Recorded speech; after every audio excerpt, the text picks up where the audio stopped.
All right, so if you want to use Perplexity AI on desktop the right way, not like Google, but like a real AI tool, yeah, this guide will show you everything step by step. First, you don't need to install anything, just open your browser and go to the Perplexity website. It works directly on desktop. You can use it without an account, but signing up gives you extra features like saved chats and better personalization. This is important. Don't use keywords like Google. Ask full questions like you're talking to a person. Perplexity gives you direct answers with sources. You can click any source to verify the information. Instead of starting, just ask follow-up questions. It remembers the context and gives better answers. You can switch modes like web for real-time INF and use features like collections to organize your research.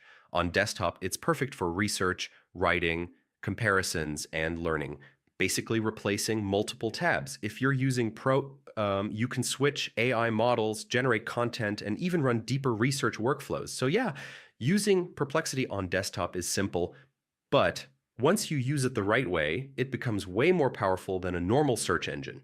And uh, if this helped you out, don't forget to like, share, and subscribe.